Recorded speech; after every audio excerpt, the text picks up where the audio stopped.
Amen. Amen. As to current world events, Lord, please lift up our brave men and women who stand in the face of danger to protect and defend. Wrap them in your shield of safety, steady their hearts in moments of fear, and guide their actions with wisdom and compassion. Grant them courage when the path is uncertain, strength when the burden feels heavy, and hope when the night seems long. Comfort their families who wait and worry, and let your peace guard their hearts until they are reunited. May justice, mercy, and lasting peace prevail, and may every step they take be under the light of your protection. In your holy name, amen. Amen.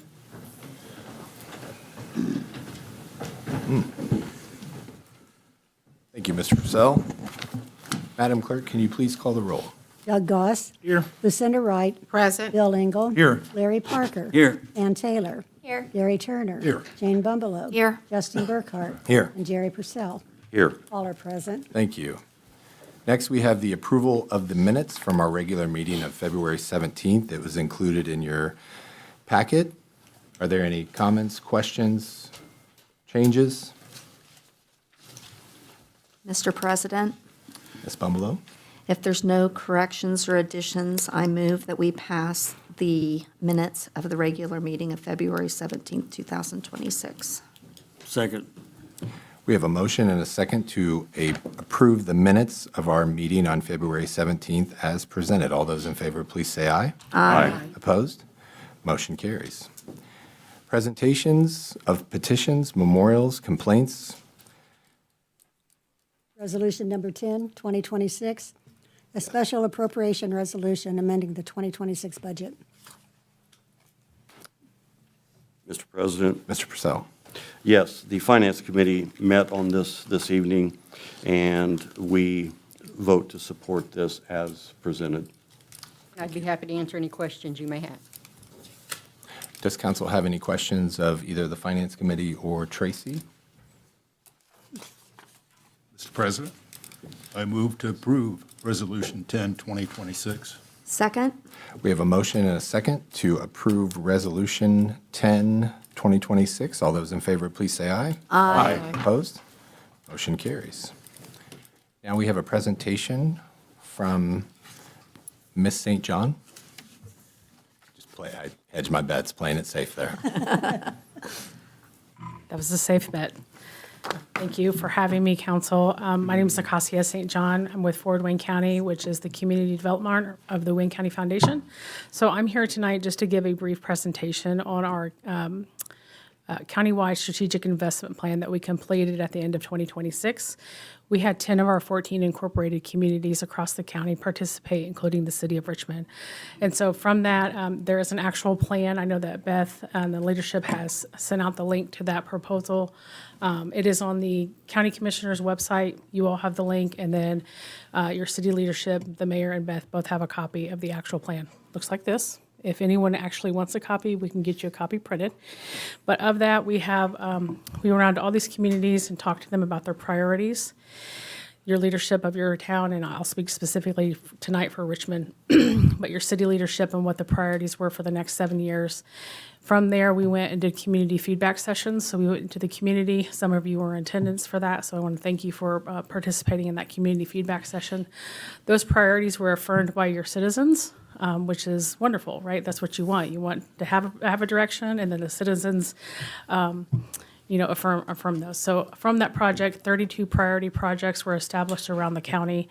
The city of Richmond has 5 of those projects, including housing projects, your transit system, the Whitewater Gorge, the Gorge Action project, and some wayfinding signage.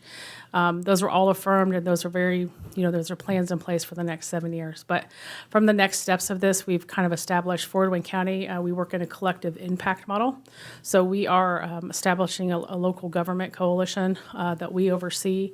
As part of the process with the planning, we had said if you participate in the planning, obviously there's no promise of funding, but when there is an opportunity for funding, you'll be ready, right? So you can have these plans, you can present, et cetera. And then we also shared that by participating, we would also be providing some technical assistance for each of our communities. And that includes everything from, just kind of organizing, networking, but at the same time, even some bigger days. And so I am happy to share that on April 21st, we are having an agency day here in Wayne County. So we'll bring all of our state partner agencies to Wayne County. All of our community leaderships are invited. And they're going to learn about this plan. They're going to learn about the projects. And that way you will be able to ask specific questions to those agencies in terms of funding, the funding mix, et cetera. So I just want to give a hats off to the City of Richmond leadership. Mayor and Beth participated in those. And then the council members that actually came to the community feedback sessions. That was very helpful and very affirming. But I'm here to answer any questions, to talk about any of things, anything that you want to know in the plan or just curious about. So I will stop there and open it up. Other than my question of how did you select 7 years, does anyone have any other questions? What was the date, location, and time of that meeting again? Well, that was April 21st? 2025. So I want to say it was either late January of 2025 or early. The upcoming. April. The upcoming one. I'm sorry. I was like, oh my gosh, when was that community feedback session? It is April 21st. Where? It will be at the First Bank Richmond Coleman Center. What time? That has yet to be determined. It will be a lengthy day because all 10 communities will be able to present themselves to the agencies. So it will be a long day. So I'm thinking we're going to do a 10 to 2. We're still working out the logistics of that. It's a lot of moving parts, and then for the agencies to have some time to look at the feedback, the plan, and specifically each community's projects and ask questions. Should we expect an email, like when you have all the information? Or? Yes. So Mayor and Beth will get that. I say Beth Fields, City Beth. We'll get that information. And then what I would recommend is maybe 1 or 2 from the council. If we overload Richmond, then we have 9 other communities that will need to have some space and time in there as well. So, I mean, you're all invited to attend, but maybe have a representative that actually speaks on your behalf of the council. How did you come up with the 7 years? 7 years we thought was very doable. So the projects that were selected for the priority projects, which you actually have spreads. So I'll just share you kind of like you have a community profile and then you actually have a spread for your projects. We looked at the current funding models. We looked at what is projected, and we thought what can be done in the next 5 to 7 years. So between all the different communities, we know that all these projects, the priority projects that receive spreads, are doable in 5 to 7 years. That's the simplest way to put it. Yeah, so Richmond should complete R5 in 7 years. Should be able to, but that's not a guarantee. And some of it could actually be some planning in the next 7 years. But if you haven't moved on the plan or anything in the next 7 years, we'd ask questions as to what happened in that process. What other questions? Thank you. All right. Thank you so much. Thank you. Thanks. Communications from the mayor. Thank you, Mr. President. Mayor's office has been busy, so I got about 3 slides here. Last week, I attended the Indiana Economic Development Corporation and Eastern Indiana Works Conference on workforce housing, talking about the READY grant, and specifically Richmond's came up, our 6 main apartments were discussed. That was READY 1.0, and also Power Up Indiana, so Richmond and Wayne County was well represented. That was in Muncie. And then Tuesday, Sagamore Conference on Citizenship. We took our president and vice president of the Mayor's Youth Advisory Council from Richmond High School. And there they got to meet their counterparts from Avon High School. So the conference on citizenship was centered around America's 250th anniversary, held at the Indiana State Museum. It was a breakfast. They got to meet former Governor Holcomb, Teresa Lubbers, the president of the Sagamore, and a lot of other dignitaries. But probably the coolest part is they got to hang out with their counterparts from Avon High School, which had very interesting stories. Avon Community Schools as a whole has 97 different languages spoken in their schools. Wow. And their president and vice president are both first-generation Nigerians, moved to the U.S., followed their family moved here for jobs in Indianapolis. So, interesting day. After that, they got to tour the State House. It's funny because we walked over Well, no, we drove over. And then we walked in, Senate chambers was in session, and Senate was voting on bills and hearing testimony on bills. And we walked up to the window at Senate chambers. Senator Rotz knew we were coming, or Representative Barrett knew we were coming, and it was a matter of texting them. They would come out and talk to us. But they were hearing House Bill 1038. The Senate was actually taking testimony on House Bill 1038, the casino bill, which ultimately passed, and that's on another slide, but as you know, it passed with taking Wayne County out. But it also passed with a $500 million investment, which Wayne County, Richmond can't afford. We know from the Spectrum study that a resort-style casino in Richmond, Wayne County would be in the $200 to $300 million range. One of the things that also passed, though, is they do require a referendum. So at all the testimony and all the meetings we went to, Fort Wayne had a lot of trouble of people. They had as many people speaking for it as against it, but now they will be faced with a referendum in November. So it could still have issues getting a new casino license in Fort Wayne. So Richmond's next, whatever happens on the casino bill. So after Fort Wayne, or if Fort Wayne votes it down again, they probably won't even address them next time. So they had a really good time. So these two high school students got to see bills in action. They got to see how hectic the Indiana Senate was, and it was crazy. Senator Rotz came out like 3 times, and it took 2 hours for him to actually get 5 minutes to speak with us because he was talking to other people about other bills, and we just wanted to visit. And then afterwards, they got to tour and actually sit in the House chambers because they weren't in session and meet several members of the House and talk to them about issues.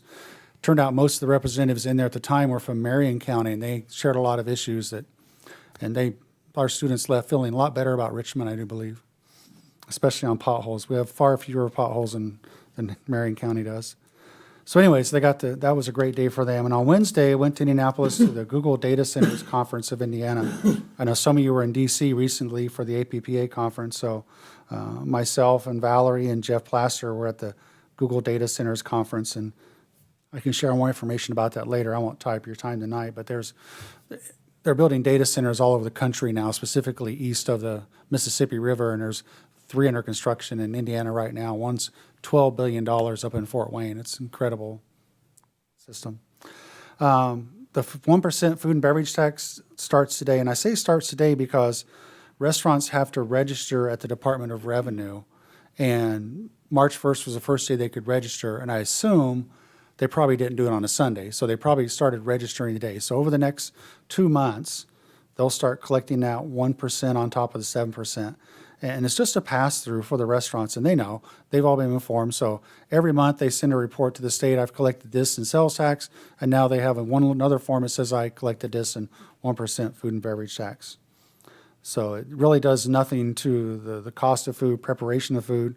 So instead of the 7 cents that we've always paid going to the state, it still will happen, but finally there's 1 cent that will stay in the city and the county where people live and work and play for meeting out, instead of just sending they'll still send the whole 7 cents to Indianapolis, but 1 cent will stay here, and I think that's a pretty cool deal. And I mentioned House Bill 1038 already, good deal. The Parks Department, want to mention a couple of things. Their annual Easter egg hunt's coming up. Glen Miller Park, the former golf course, March 28, 2 to 4, for ages 10 and under. They also have a sensory friendly version of this that starts earlier. And the Parks Department wanted me to mention that their Glen Miller Park improvement plan will start soon. There'll be community engagement sessions for that too, so watch for more info on the park's website and the park's social media. They'll be sharing that. So there'll be community engagement opportunities about what you want the future of Glen Miller Park to look like. So watch for that. That's all I have. Thank you. Any questions of the mayor?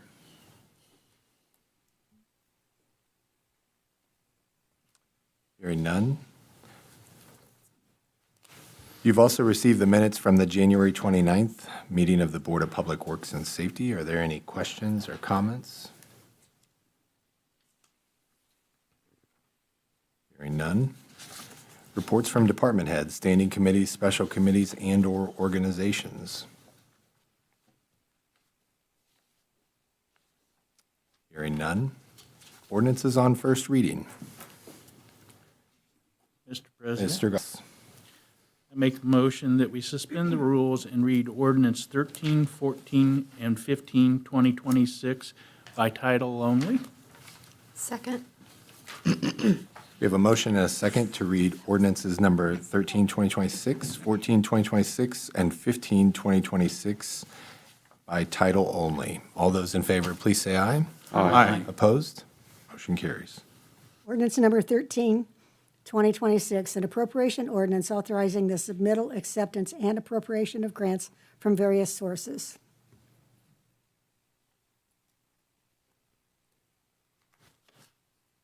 Good evening. Evening. Good evening. Park Superintendent Denise Retz. Glad to be here. These are the next three, 13, 14, and 15. I'm happy to address 13 at this time. But these are all housekeeping ordinances that we come to Common Council every year. And Ordinance 13, 2026 is the grant application authorization where the Parks Department requests authorization to apply for various grants. And we ask for approval all in a bulk of grants for the year so that we can move forward. These do not require a match, but we do ask that you do approve these so that we can move forward when they are available, so that we can move pretty quickly. Many of these grants align with our mission and long-term goals, and our department's either applied for them in the past or believes we are well-positioned to apply for them in the future. This is kind of a living document, so we review it, update it throughout the year, and then we bring it forward to you at the beginning of the year. Excellent. Do we have any questions for Denise as it pertains to 13, 2026? Mr. President? Mr. I have a question for AJ. AJ, we have, as council, put additional oversight by not blanket appropriating funds. On these, it's all appropriation and also the authorization to file. Can we change these to authorization to file and then appropriate as they're used? If they are coming from a fund that's subject to the resolution requiring the expenditures of monies to be appropriated in excess of the $5,000 threshold, then I think that it would be applicable in that situation. If not, my only concern would be, and we've run into this before, is when you apply for these grants, they do typically want to know that they're appropriated. And so and I don't know, you have a lot of different sources here, so I can't speak to all of them, but that's always my only concern with when you apply for a grant. I think that the grantor wants to know that the monies would be spent consistent with the reason for the grant.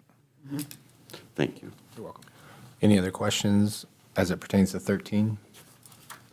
We'll assign that to Finance. Denise, number 14. Yes, happy to go ahead.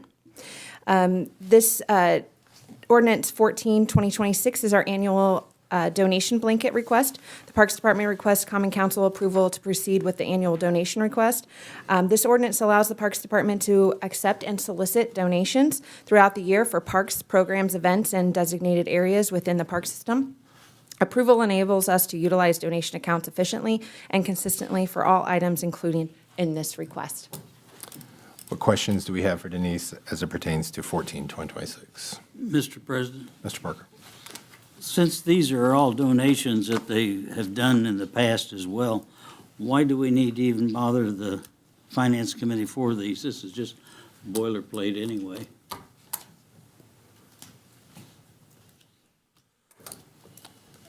That's to the pleasure of council. So, President, I move to suspend the rules and advance ordinance number 14, 2026 to second reading, read by title only. Second? we have a motion, a second, to suspend the rules and advance ordinance number 14, 2026 to second reading. All those in favor say aye. Aye. Opposed? Motion carries. Ordinance number 14, 2026. Excuse me, before you, Mr. President. Yes. Got a question. I apologize, but going back to 13 and Mr. Purcell's comment on us, the council, it coming to the council for appropriations for grants. Having been executive director of Townsend, we write grants, and the the grant guidelines are extremely specific, and you also have to have a grant report to make sure that they are appropriated for what they are for. So I'm curious as to why 13 needs to be referred to the Finance Committee. That's just a question that I have. Because, a lot of grants have the deadlines. They're extremely specific because if you don't do what they say, you're going to pay. So that's why I was wondering why it needs to go to the Finance Committee. 13 needs to go to the Finance Committee. That's a question to me. Whoever can ask it, answer it. Well, I would just say that to have some oversight across the City of Richmond departments. I definitely understand and track everything that you're saying as far as Mr. Sickman said, too, what's applicable in the times where they need to be appropriated upon writing the grant. But that is strictly of the pleasure of council. If we don't feel like that additional layer of oversight is necessary or hindering, then we'll do it like we've always done it. Okay, I'll make the motion for that after we finish with 14. thank you. Appreciate it. We have I a was going motion to. standing right now. Yeah. And a second. Well, we have a motion and a second. We voted to, 14. to advance this on to second reading. Hearing. So it's now in public hearing. Correct. I haven't read it yet. That'll probably change. I could put it in the minutes that I did. Ordinance number 14, 2026, an appropriation ordinance authorizing the City of Richmond to receive donations. So ordinance 14, 2026 on second reading is now on public hearing. Would anyone like to come to the podium and speak in favor of ordinance 14, 2026? Great. Anyone want to come to the podium and speak against ordinance 14, 2026? Move for engrossment. Second. We have a motion and a second to engross. All those in favor, please say aye. Aye. Opposed? Motion carries. Call the question. Second. We have a motion and a second to call the question. Madam Clerk, can you please call the question? Doug Goss, Aye. Lucinda Wright, Aye. Bill Engel, Aye. Larry Parker. Aye. Ann Taylor, Aye. Gary Turner. Aye. Jane Bumbelow. Aye. Jerry Purcell. Aye. Justin Burkhart. Aye. All are in favor. So now if we could reverse, Mr. Turner. Mr. Burkhart, I'd like to make a motion to suspend the rules and advance ordinance 13, 2026 to second reading, read by title only. Second. We have a motion and a second to advance ordinance number 13, 2026 to second reading and read by title only. All those in favor, please say aye. Aye. Opposed? Motion carries. Ordinance number 13, 2026, an appropriation ordinance authorizing the submittal, acceptance, and appropriation of grants from various sources. Ordinance 13, 2026, now on second reading, is public hearing. Would anyone like to come to the podium and speak in favor of ordinance 13, 2026? We have a taker. All right. So I just want to clarify, as a funder that helps support parks programs, as a funder, if we award funds to the City of Richmond Parks Department, that is not at the discretion of the council. It is for the specific project. So if we go after state or federal funding and we have partnered with the city, and perhaps it's one of the projects in the SIP, we've already designated those dollars, so then the city cannot redesignate them to something else outside of the project. Very good. I just wanted to make sure that was clear. It's very Thank specific. you. Thank you. They're very specific. Any other folks like to speak in favor of ordinance 13, 2026? Hearing none, would anybody be opposed to ordinance 13, 2026? Move for engrossment. Second. We have a motion and a second to engross ordinance 13, 2026. All those in favor, please say aye. Aye. Opposed? Motion carries. Call the question. Second. We have a motion and a second to call the question. Madam Clerk, can you please call the roll? Doug Goss, Aye. Lucinda Wright, Aye. Bill Engel, Aye. Larry Parker. Aye. Ann Taylor, Aye. Gary Turner. Aye. Jane Bumbelow. Aye. Jerry Purcell. Aye. Justin Burkhart. Aye. All are in favor. Ordinance number 15, 2026. Ordinance number 15, 2026, an appropriation ordinance authorizing the submittal, acceptance, and appropriation of a grant from Employment Aid Readiness Network, Indiana.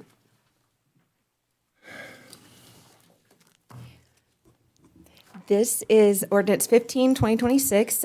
This is for the EARN program. Parks Department has taken advantage of this program before in the past.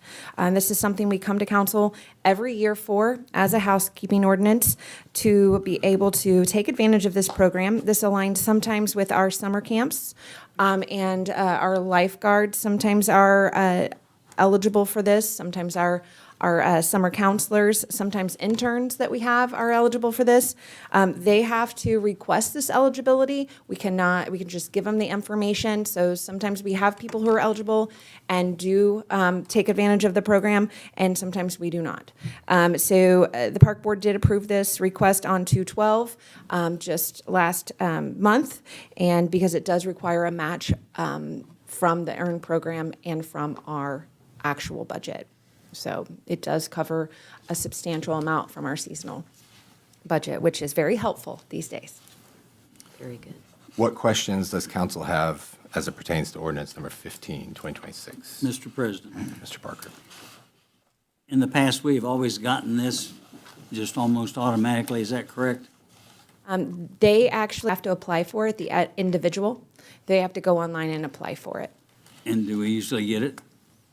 I mean, they have to, there's an eligibility factor, so it just depends. How many have we got in the past? And we've gotten up to 8 before, but it's been a couple years. So we have to make sure that we request it to be able to allow individuals that we hire to be able to go online and actually request the eligibility. Okay, this amount of 12.5, or 12.5, is that each or total? I'm not sure where you're seeing. Well, you said up to 8 people. 8 people, yes. And Was so it 12.5 or 12.5 for each? I'm not sure where you're getting that amount. $12,500. Is it 12,500? Yeah. Okay. So I'm not sure exactly what the total is each year. It depends on what their actual amount is, and they will cover half. Oh, okay. All right, thank you. Yes, sorry about that. Any other questions for Denise as it pertains to ordinance 15? Yes, this is one we've had before us, at least in every year I've been in Yeah, council. So me too. I'm happy to make a motion to suspend the rules and advance ordinance 15, 2026 to second reading, read by title only. Second? Second. We have a motion and a second to suspend the rules and advance ordinance 15, 2026 to second reading and read by title only. All those in favor, please say aye. Aye. Opposed? Motion carries. Ordinance number 15, 2026, an appropriation ordinance authorizing the submittal, acceptance, and appropriation of a grant from Employment Aid Readiness Network, Indiana. So ordinance 15 is on second reading, which is public hearing. Would anyone like to come to the podium and speak in favor of ordinance 15, 2026? Would anybody like to speak in opposition of ordinance 15, 2026? Move for engrossment. Oh, excuse Second. me, there's a gentleman want to speak?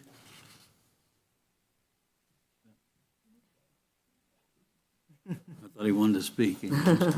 We have a motion And a second. and a second to engross. All those in favor, please say aye. Opposed? Motion carries. Call the question. Second. We have a motion and a second to call the question. Madam Clerk, please call the roll. Doug Goss, Aye. Lucinda Wright, Aye. Bill Engel. Aye. Larry Parker. Aye. Ann Taylor. Aye. Gary Turner. Aye. Jane Bumbelow. Aye. Jerry Purcell. Aye. Justin Burkhart. Aye. All are in favor. Thank you very much. Second reading. Resolution 9, declaration of official intent to reimburse expenditures.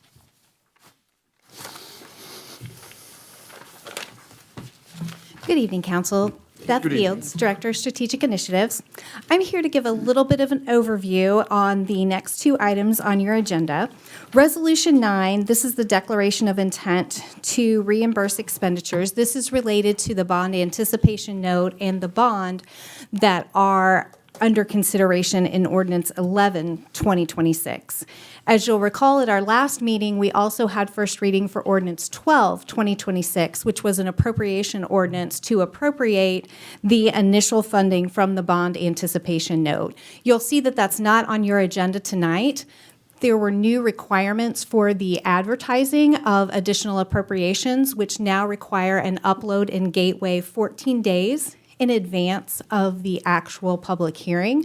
So that Ordinance 12, 2026, the appropriation ordinance, will come back before you at the March 16th meeting. That notice has been uploaded to Gateway, and it will be printed in the publication on Wednesday, the 14th. The printed requirement is still a 10-day. It is not a 14-day. So tonight we have with us Jason Semler from Baker Tilly, our municipal financial advisors, and he's going to share with you the overview of the fiscal analysis and the funding and how that will all work for the bond anticipation note and the bond. Following Jason, Lisa Lee from Ice Miller will talk about the legal pieces that go into the approval process and how that works. And then following that, Denise Retz, our park superintendent, will provide a presentation on the specific projects that are being requested as part of the bond anticipation note, as well as the balance of that with the long-term bond. So I am going to turn this over to Jason and let them start the presentation.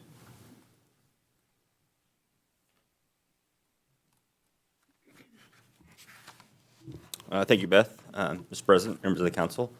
Jason Simler, principal with Baker Tilly, serving as municipal advisor for the city. And in front of you, we passed out an analysis that I'd like to go over with you this evening to discuss the overall project and financing. And this is, again, related to the bond ordinance that is also under consideration. I guess before I start with the numbers, this is a little unique where we're approving both a bond anticipation note and a bond. So I just want to step back and kind of explain the differences. A bond anticipation note is something a community often issues. It's a financing tool when you may have some initial costs that you want to fund up front, but you may not know all the costs or know all the projects that you want to fund. Or it's often funded when you know you have a revenue stream coming in the future, but you don't have it now, or you don't know the amount. But you need to fund projects now, so you do a short-term financing, and then that's the bond anticipation note. And then you take that out with a long-term, larger bond issue at a later date, either when you have the remaining costs known, or you have that future revenue stream known, or feel more comfortable about the strength or security of that revenue stream. And that's kind of the situation I believe the council and the city has in front of itself right now. The Parks Department has come forward with a number of projects. Some are immediate. Some they have some quotes and bids for. Others are down the road, and they don't have bids for. But some they'd like to fund immediately. But the revenue stream that we're anticipating to use to pay back these projects or this financing, that's the food and beverage tax that the mayor mentioned earlier. That's just kind of gotten kick-started today with restaurants submitting to apply that tax. As was mentioned, it's going to take a couple of months for that process to start, for restaurants to start collecting the tax, for them to submit to the state, and then also deliver that back to the city. As the mayor said, that 1% tax, that will be a new revenue of the city. There'll be a separate fund that the controller's office will deposit that money into. And then those funds can be used for specific purposes, as mentioned by the statute, specifically related to parks, to either pay back bonds or do pay-as-you-go projects. But since there is no history at that time, at this time, that's one reason why we want to do this bond anticipation note, so we can start funding some of those initial projects, so members of the community can see those things immediately. And then once we have some history, once we get bids on those other projects that the Parks Department and the city wants to incur, we can issue a long-term bond to take out the short-term bond and also fund those additional projects. So that's kind of the process overall. So if you turn to page 2, putting some numbers towards those projects, the Parks Department has identified about $4.5 million of projects that they would like to start funding here in the next couple of weeks, couple of months. There will be some cost of issuance, bank fees, professional fees. We've estimated about $200,000. So you're looking at a total financing about $4,785,000. If you turn to page 3, what's being suggested is that by the end of this year, probably maybe spring of 2027, at that time, the bids for the other projects will be known. A better handle on what projects will be funded based upon the list that Denise will talk about. But also by then, we should have a better handle on what the actual revenues will be received by the city. We have a projection that I'll show you here in a minute. But again, starting in probably May, you'll start collecting revenue. It's probably not going to, it's going to be trickling in just because as restaurants, all the restaurants start getting signed up and start collecting the tax. So usually, hopefully by the end of this year or beginning the spring next year, we'll have a good history on what that revenue will be. And so that's why we have this maturing July 15, 2027. So at that time, we have a couple options. If we feel comfortable with the revenue stream that's coming in, and we have comfort level on the additional projects that we want to fund, we'll issue a long-term bond to take out this $4 million and then also fund the additional projects up to $11 million total, which is in the bond ordinance. So it's not to exceed amount in the bond ordinance up to $11 million. We can do anything less than that, just no more. If for some reason that the revenue's not coming in as we anticipate and we're not ready to pull the trigger on the long-term bonds, we can go back to the bank or find another bank and say, hey, we would like to extend this loan, this short-term loan, and we can extend it up to 5 years to give us more flexibility. Or we can decide we just don't feel comfortable with the revenue stream or we don't want to fund any other projects. We can do a bond that just takes out this $4 million and not do any additional projects. So we have some flexibility under this structure. Kind of going back to the page 2, this shows that whenever the council is ready to move forward, and the Parks Department's ready to move forward with a bond, and assuming that we do feel comfort with the revenue stream, again, we've been approved up to $11 million. This is showing about $10.3 million of bonds. We had issue bonds to take an additional $4.5 million of projects and pay off the $4.7 million ban. And then there's going to be some fees and some other costs in there, but that's how you get the $10.3 million. So at that time, we'd have a long-term bond that would need to be paid back from food and beverage. If you look at footnote number 2, we've talked about this, and when I've been in front of you, when we've been here for the redevelopment district, we've talked about redevelopment district and TIF bonds and security and what banks look for when they're purchasing bonds. Again, as we talked about, there's no history with this food and beverage tax. So it'd be very difficult to go in front of a bank and say, please lend us money, but we don't have any history on the revenue stream that we want to pay it back. So we're recommending that these bonds and notes be payable back from general revenues of the city. And now general revenues, just any legally available revenues of the city. It could be TIF, it could be income taxes, it could be money in the general fund, any revenues that's at the city's disposal that it can use, it could be used to pay back these bonds. So one, it's giving banks comfort level that, yes, they're going to be paid back, and flexibility for the city that you can use any available revenues that you want. You're not tying your hands with anything. And then also, we're recommending that the bonds also be payable back from a property tax backup. Again, that means if there's the food and beverage doesn't come in as anticipated, you don't have any other revenues of the city, that this authorizes you with the ability to levy a tax to pay back the bonds if you wanted to. That's never been going to be the intent that that's what you do, but bank gives the banks comfort level that if you had to, if everything else fell apart and you had no revenue at all, you could levy a tax to pay back these bonds. And the reason that we do that, again, is it gives the banks the most comfort level that they're going to get paid back and gives you the lowest interest rate on those bonds. And lower the interest rate, the smaller payment that we have to pay back.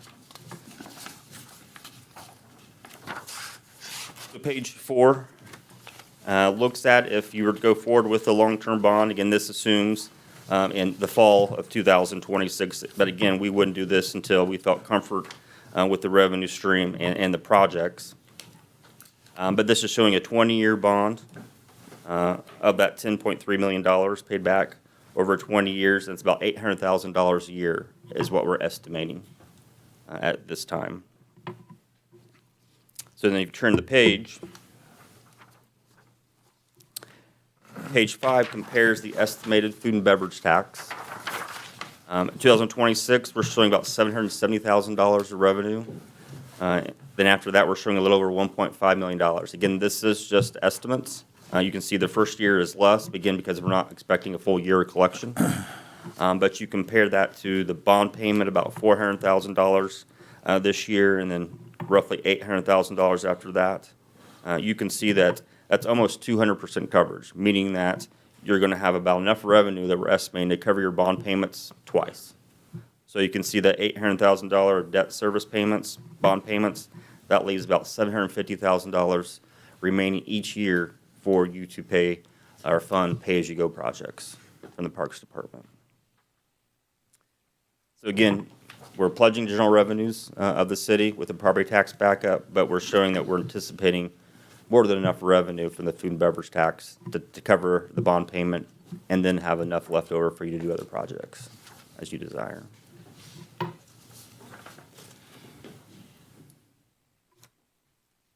I'd be happy to answer any questions that you may have. Mr. President, Mr. Parker. how did you come up with the amount of money that the 1% was going to generate? We got information from different state sites on looking at how much sales or how much revenue the different restaurants in the city of Richmond generate each year. And so is this an average then, or Yes. it's neither high nor low, it's just the average? I'll tell you, when Legislative Services, when they put together, and this is the organization that the state legislators use, when they were looking at the statute for the city back in 2024, January 2025, they put together some estimates at that time, and they thought that the city would generate about $900,000 in revenue. The Tourism Board for, I think, Wayne County, they had hired a consultant to put together some estimates, and they estimated that the city would receive over $2.3 million in revenue. But based upon our information, we came up with about $1.5 million, so it just happened to be kind of in the middle. But even if Legislative Services, if their numbers were correct, 2 years ago with that $900,000, we're showing that would still be sufficient to cover the bond payments that we're anticipating. What percent do you think you're going to be able to get a bond for? Well, for the note that if we go forward, the smaller $4 million, we're hoping 4%, maybe lower. We're planning on sending out term sheets to all the local banks and also other banks throughout the region and the state that we know who buy this financing. So we're planning on doing a competitive bidding process to make sure that the city gets the lowest rate So that's our intent. And then the bonds, the rates that I have showing there, those are high. I think if we were to go to the market today, I think we'd get better than what I'm showing there. What percentage are those? That ranges from about 3.75 to 4.9%, so roughly 4.5% on average. I can tell you, if we were to sell those now, we'd be below that. But I wanted to put some cushion in here since we're talking in the future, not knowing what the market will look like in 6 to 12 months.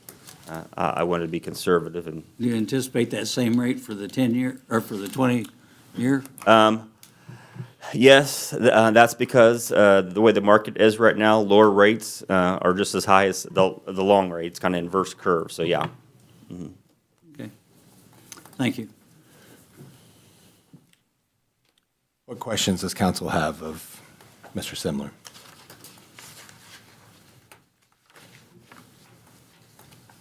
All right, thank you. Thank you. Now, Lisa. Thank you. Thank you. Mr. President, members of the council, Lisa Lee with Ice Miller, serving as bond counsel for the city on these projects. You have in front of you resolution number 9-2026. I'll just give you a description of what that is. This is a federal tax requirement if the city wanted to reimburse itself from any tax-exempt proceeds of the bonds or the bans. So if the city went out and spent some of your own funds before you closed on the short-term notes or the long-term bonds, you could be repaid, the city could be repaid from the tax-exempt proceeds of this debt if you adopt the resolution. It doesn't require you to be reimbursed, but it keeps your option open.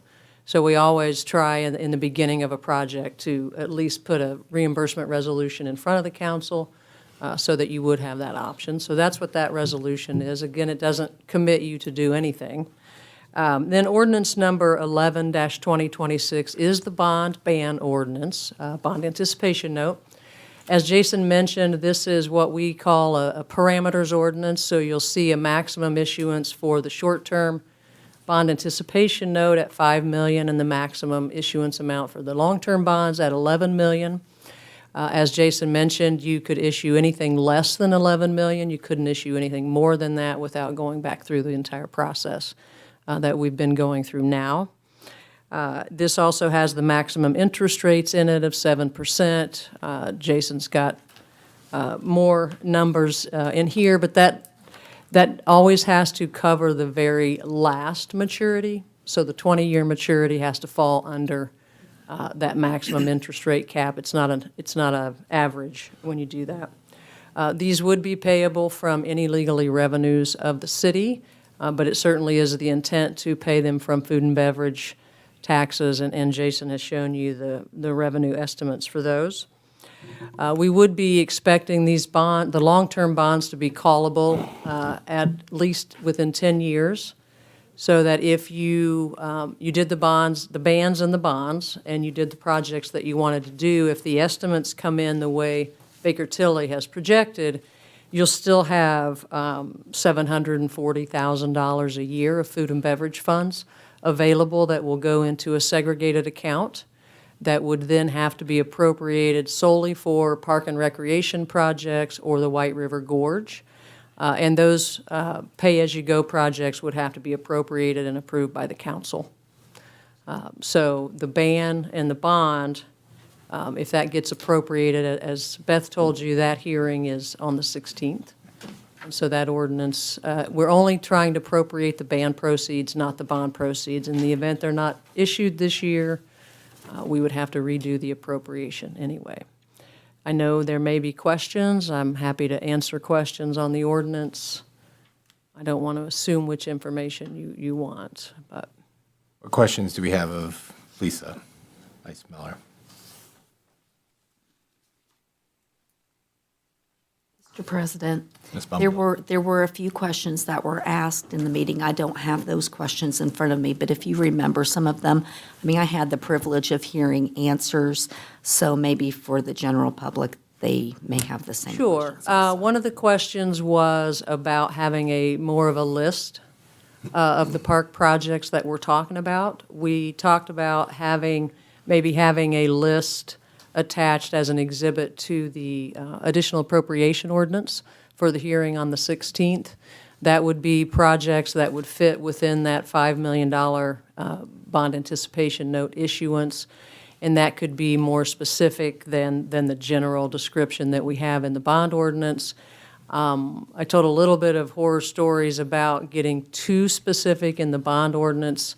It's difficult to go back and amend the project descriptions in the bond ordinance, whereas the additional appropriation, you can come back and ask for that appropriation to be changed if the project changed for some reason. So that would be the recommendation to do that. There was talk about whether this could sunset, whether this food and beverage tax could be sunsetted. By law, it has to be no more than 20 years. That's the statute. If you issue the bonds and the bands and you collect an additional 700+ thousand a year and you don't have pay-as-you-go projects that you spend it on, that money can be collected to pay off these bonds early. And then if you have no debt outstanding, then you could ask the legislature to go ahead and rescind the food and beverage tax early, or you could just let it run its course for the 20 years. So you would have those options available to you as well. Thank you. Mr. Chairman. Mr. Engel. Lisa, if we were to pass the ordinance and make the bonds available to purchase by banks, and we are anticipating getting the revenue stream from food and beverage beginning in May, when might we have to start paying on the bonds? Well, right now, what we'd be looking at is issuing the bond anticipation note, so the short-term note. And so I think the first interest payment would be approximately 6 months after those are issued, or 4 to 8 months after those are issued, depending on where that falls. So there would be interest due on the ban, or you could compound that and put it back in and pay it at maturity, but I think it's been proposed to pay interest every 6 months so that you're not doing that. And then with the long-term bonds, you would issue that to take out the bond anticipation note, and then you'd have your semi-annual debt service over the max of 20 years. Okay, so you wouldn't anticipate a problem with the city having the revenue to begin paying off the bonds? Well, that's why we would not issue long-term bonds right now. We would not try to do that because you want the revenue stream. You want to know that you can pay it from food and beverage tax. So we would issue the note so that you could start some projects to allow your citizens to see park improvements occurring once they've started paying the tax. Bond anticipation note funds could be available in April. So you could start those park projects, let the public see what's happening, and then get 6, 7, 8, 10, 12 months of collections on the food and beverage tax before you determine how much you would issue in a long-term bond. Thank you. And you could just issue enough to pay off the note if you weren't comfortable issuing more at that time. Okay, great, thanks. Mr. President. And I, just to reiterate, Lisa referred to this as a parameter ordinance, and I think we need to put emphasis on that. I'm sorry?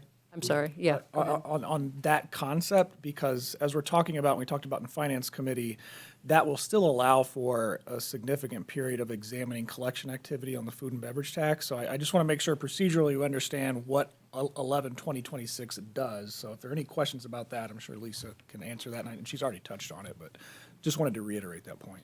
Yeah, I think that's good. And Lisa, too, not necessarily a question, but the strength of the revenue. I mean, obviously, these are really solid estimates, but it's also, from my perception, probably a slower time in the year for restaurants, too. So as we're getting going, that revenue is not going to mirror that of maybe October and November. So that was really my concern as far as what that looks like. And yes, these estimates are good, but just having some time to, I think, get comfortable so that we have that extra assurance too, that even though legally we're tying this back to, general fund and things like that, but also making sure that that's not a route that we necessarily have to take. Absolutely. And in Baker Tilly's numbers, you see that the ban maturity is anticipated to be July 15th of '27.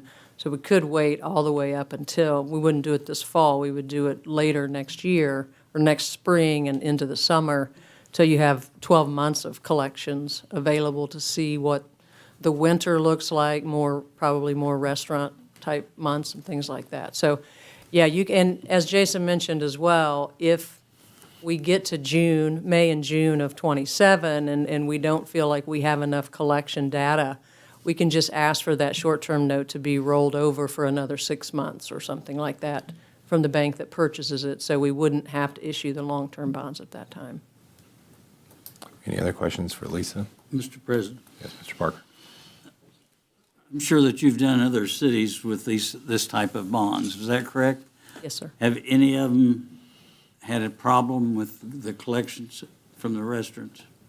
I have not seen a city that has waited for collection history, to know what their collection history is, to have trouble moving that forward and financing projects with that. And the projections have been right on, have they? The projections have certainly been adequate to, yes, to fund the debt service. Yeah. All right, thank you.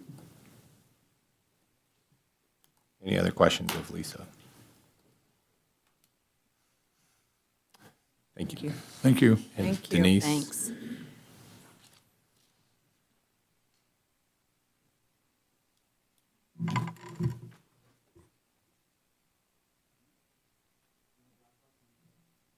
Whatever you'd like.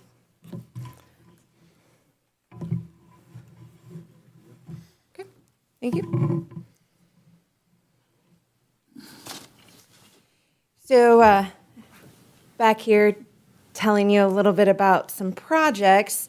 I just want to make sure that we're all on the same page. Obviously, I just want to thank Jason and Lisa for just making sure everybody understands what's kind of coming, and giving us that full understanding. They've done a lot of work on this and really appreciate that, as has AJ. So I think we had a great finance committee meeting.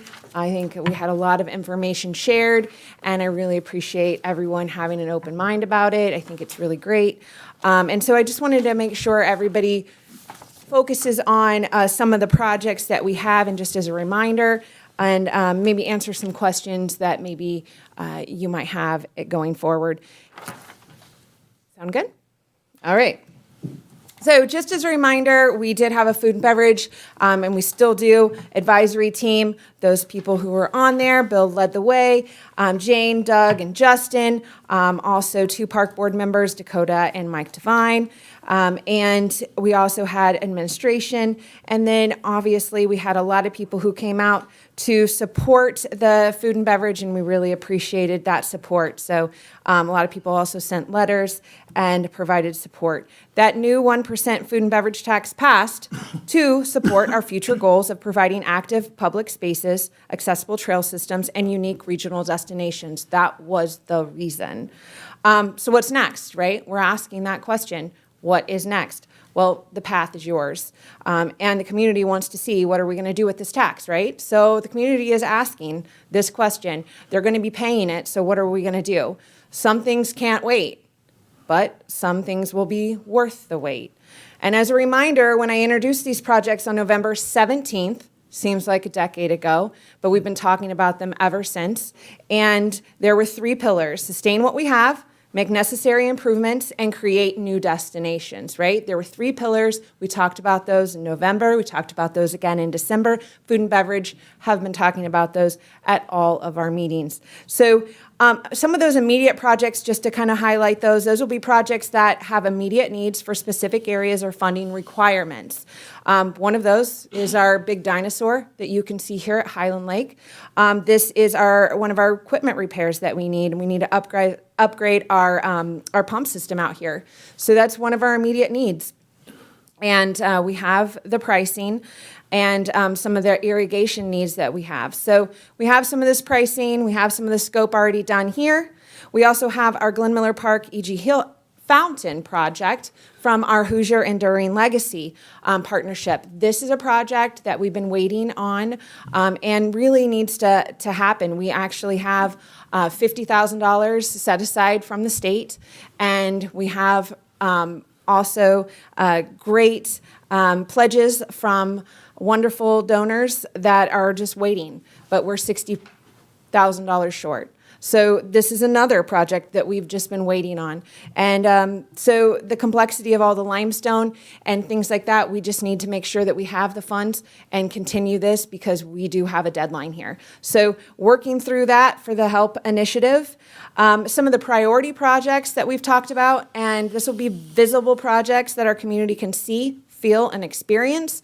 And that's one thing that the food and beverage team really talked about. I think Jane and Bill and Justin will remember, and Doug, we talked a lot about the trust that the community has with the park system and with council, and you really want to just reiterate that through projects being done for obviously them to see right after that tax is passed. And so I think some of these high profile projects that they can see and experience, like the Glenn Miller Park Playground.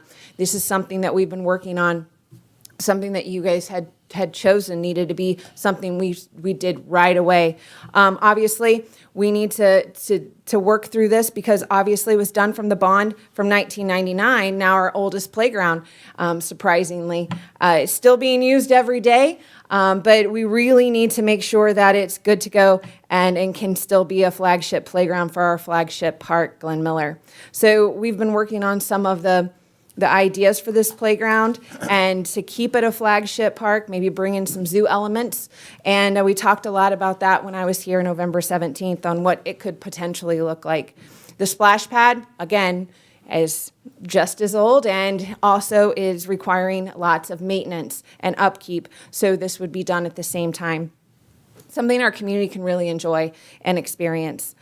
This priority project, coming with a custom playground install, fall surface fence, and splash pad, it's a pretty big number, but it will give our community a big a place for fun and excitement, and it will also be a destination for our community. So it's very exciting. Amenities. The food and beverage team talked a lot about amenities and trash cans and how something like that is just, it can make a big difference. So we talked a lot about that, about trash cans and picnic tables. We counted 121 trash cans and 239 picnic tables in the park system. We've been working on picnic tables, getting them rehabbed as we can during the winter, but 50 trash cans and 100 picnic tables are going to cost us a lot of money, and it's not something that we can do without some influx of cash. So roof repairs. We've been looking at those roofs and checking to see in a facility assessment all the roofs that we need, high priority options here, and we did have a roof collapse at our administration building, and we've had other things that are happening. So these are things that just really can't wait. And, the roof at the administration building is also 26 years old with the 1999 bond. So these are things that we need to be looking at to go forward pretty quickly. And if we bid them all at once, we can get a better bid, hopefully. We did have some estimates done, and 14 roofs are approximately $350,000, give or take. So obviously, those would all need to be bid out with purchasing procedures. Additional amazing projects that we did talk about, and I just want to reiterate, because these projects have not changed, just had some additional estimates attached to them. These are recreation, restoration, and renewal projects, all designed to make our parks stronger, more beautiful, and ready for generations to come. Talked a lot about that pond dredging. Hasn't been dredged since 1972, something that we really need to make sure that we wrap our hands around. The trail improvements, these are improvements that need to be done in 6 different areas. We have 3 miles of paved trail and 5 miles of primitive trail. So we just need to make sure that we are maintaining these. This is important for the use of our trails. Capital repairs and equipment, we've outlined a lot of different things on these capital repairs and equipment. Some of them are going to be rehabbing some of our facilities. Others are going to be as simple as the umbrellas at the pool. And, 5 umbrellas at the pool are close to $31,000. So, these are things that we can't just, take it from our operations budget that is just operations. So these are things that are important to do for our community and that they see and they experience and that are very tangible. And going through those capital repairs and equipment, I kind of talked through some of those on that. There's, leveling of concrete and LED upgrades, things like that can make a difference long term. So, when we talk about capital repairs and equipment, we have these in our plan and our asset plan. So just wanted to kind of talk through that. We do have a Highland Lake Golf Course simulator and upgrade to year-round golf. That is something that has also been in the plan since 2020 when we did our community-driven master plan, and something that we would like to move forward with. And very exciting for especially the high schools and colleges that are out there. This is something that would really help them as well. Signage, this is something that would really help with wayfinding and modernize signage throughout the park system. Also, our Sturgeonette Plaza and venue updates. Obviously, this is one of those projects that is pretty shovel-ready. We've got it designed and moving forward with this, and we would like this to be our Ready 2.0 Arts and Culture request. We will need a 1-to-1 match for this, and very excited about this option. Also, the outdoor amphitheater would be in connection with that. So all these projects represent more than improvements. They're an investment in our community and our park system and our families and our pride and our experiences in Richmond's future. Just a little bit about the food and beverage timeline. You remember the ordinance passed on December 15th. January, we contacted the health department and we had the letters sent out to the establishments that are, that the health department actually works with. And in March 1st, we obviously asked those restaurants to register through the Department of Revenue. Collection obviously began, as the mayor indicated. The month of April, food and beverage will be received to the Department of Revenue, and the month of May, Department of Revenue disbursement will be to the city of Richmond. Just to talk about bonds in general and how park bonds have been in the last several years. These were the amounts that we have bonded in the last several years. And in 2019, some people will remember, reluctantly, council approved a $750,000 bond and said, don't come back unless you have a long-term bond. So I'm back. And then information. The legislator wanted a focused approach to quality of life in Richmond. They chose parks, trails, and the Whitewater Gorge for a reason. They knew we could provide the quality of life that they were looking for. And restaurants are receiving this tax as a pass-through. They're looking forward to the opportunity to increase their business through destination enhancement. That's our job to do. The Food and Beverage A team met on several occasions, established priority projects, discussion on food and beverage, pros and cons, how they wanted it to go forward, how the project should be funded, and agreed on the plan that they have put forward. My job is to do what I was asked to do, bring this plan with the projects and the funding options. Additionally, it was important to this team that the projects be started right away after the tax was implemented so the community, while paying the tax, could understand and experience how their tax would be spent. And we talked a lot about pros and cons of pay-as-you-go. There's obviously pay-as-you-go pros, there's obviously cons. We can go over all of those. I'm sure you have researched all of those, and we could sit down and go over those if you'd like. My proposal is more of a hybrid strategy. Do the ban for the immediate needs, do the bonds for priority projects, and then pay as you go for those emergent needs or needs during the budget process. And that is how we will succeed. And when we talk about Q&As, I've heard a lot. I've heard a lot of concerns, going forward. How do we know we will have the money for the repayment source? I've been asked that. The annual estimated range has been shared on page 5 that Jason gave you. We have experts on our team for a reason, to make sure that we are not going to provide any issues. We engaged Baker Tilly and Ice Miller as the food and beverage requested and wanted us to move forward. And then I've heard, shouldn't we right-size the Parks Department first? Well, as you all remember, Swicker Park, McBride, all the diamonds on the north end of Main Street and Berryfield have all been transferred or sold. Additionally, it's my understanding that there will be an assessment for all departments by a third party to determine the right sizing, in which these projects have no merit. They'll still need to be done. So this has no merit on that discussion. We will also, the other question I've heard is, will there be any oversight on these expenditures? All projects will follow all procurement guidelines and purchasing procedures. Pay-as-you-go will be brought before council to be appropriated by project, and Park Board provides recommendations as necessary. And I think in finance, we talked through the ability to put the project list on and discuss that, and I think it's a great step forward. Another question, shouldn't we have a work session and table this until we know more? The Food and Beverage A-Team had over 7 work sessions to determine how 4 council members wanted to move forward. They drove the best on guidance and timeline every step of the way.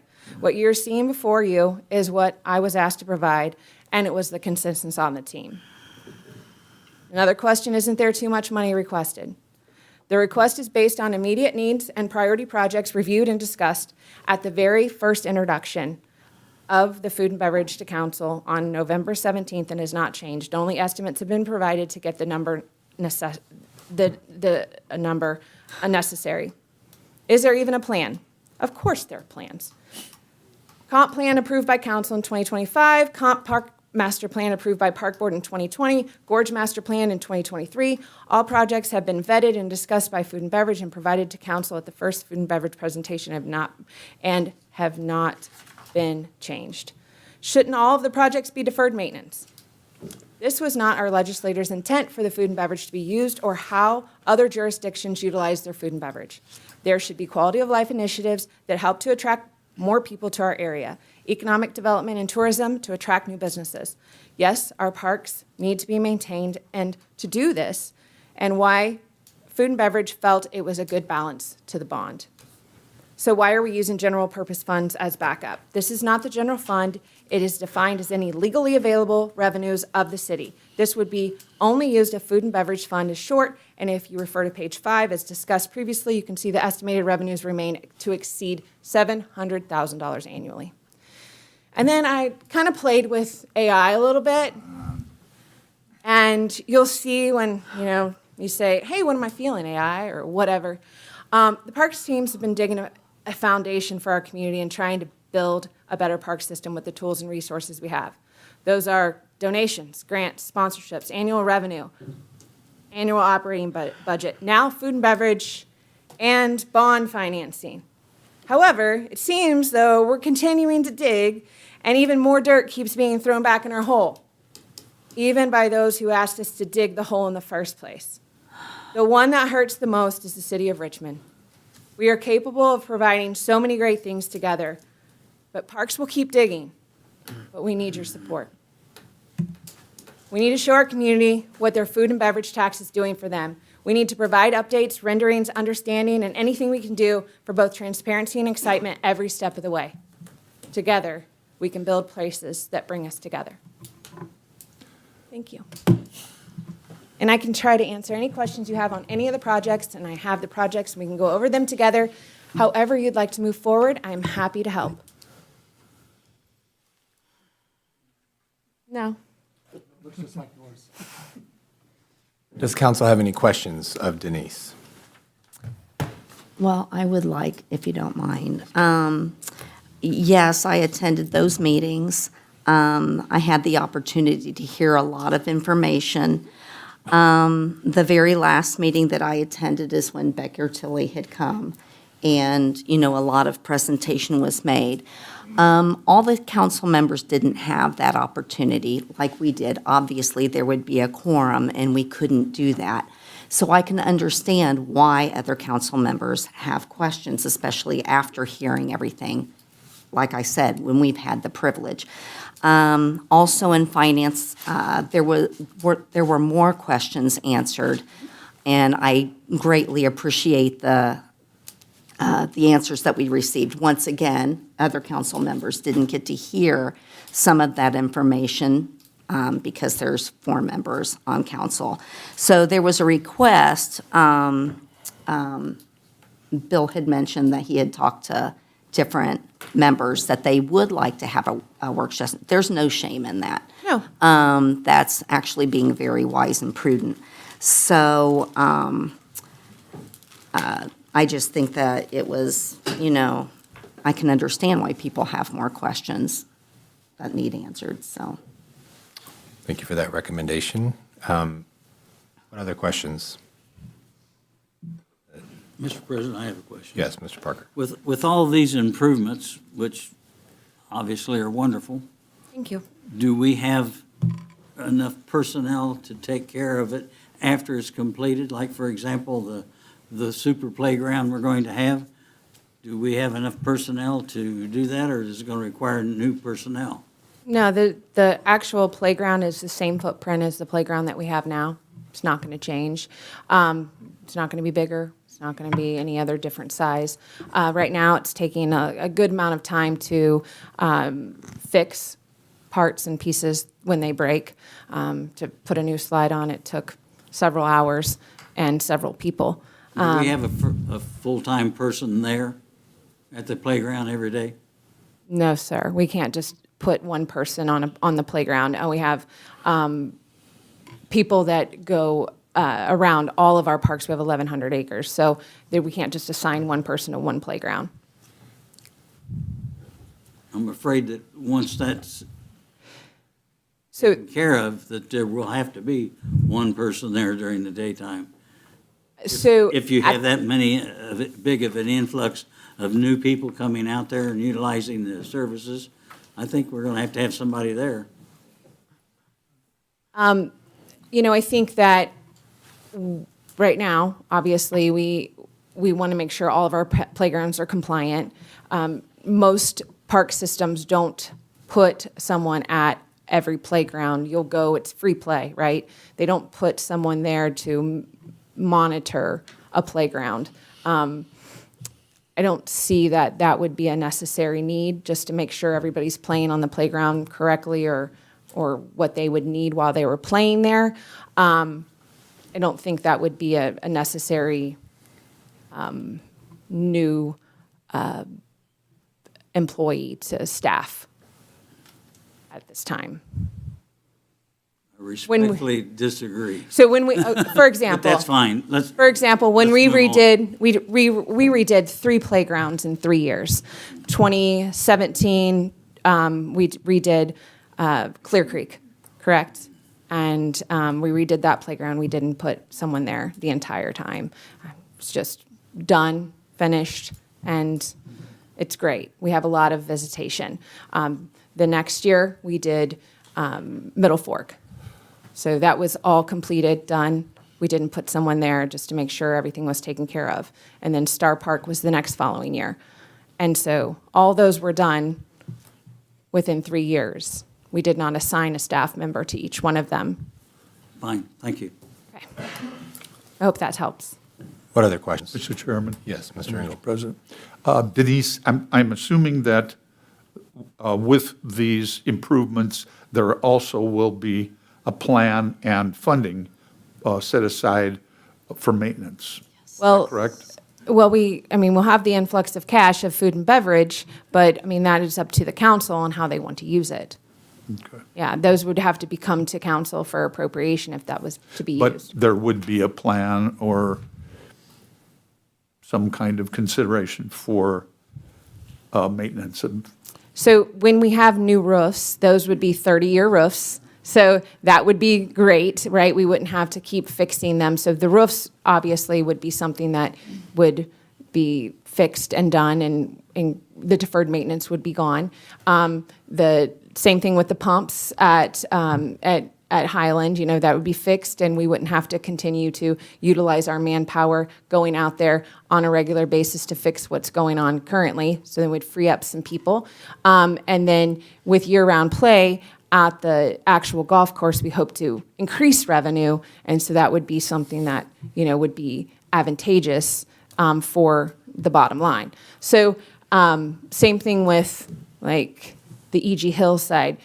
It takes a ton of work to with the pump system that is now, it's not even working, right? So if we have the fountain done and the pump system working, then we'll be good to go.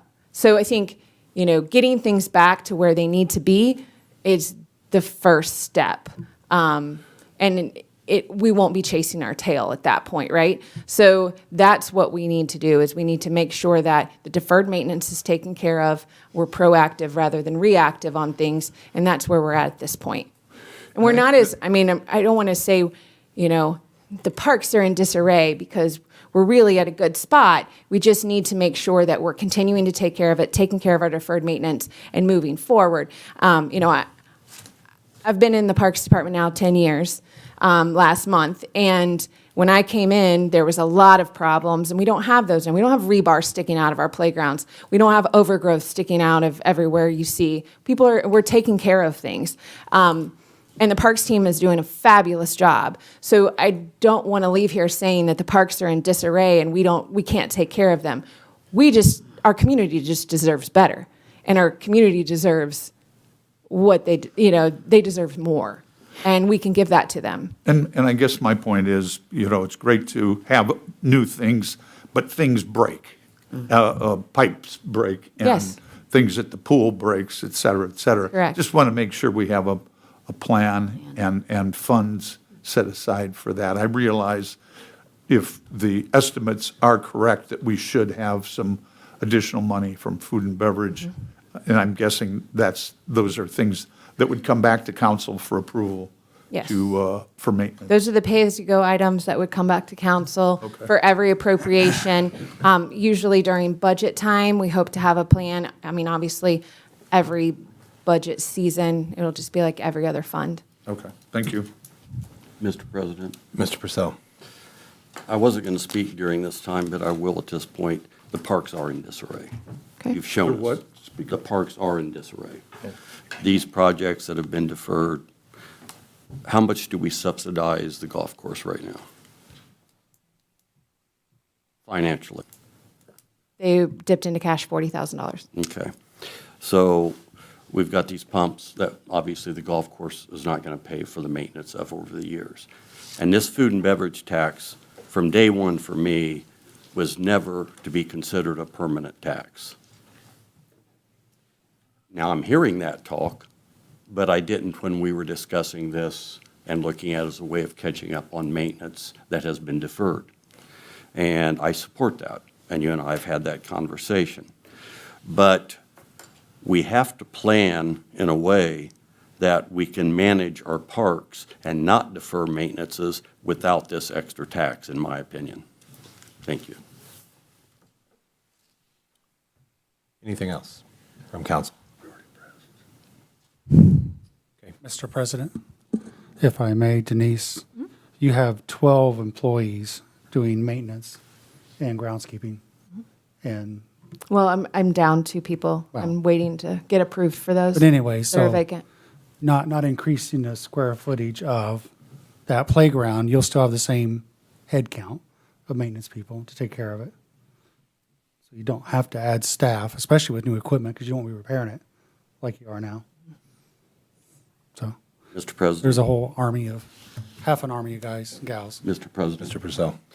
That brings up another question that you bring up, the personnel.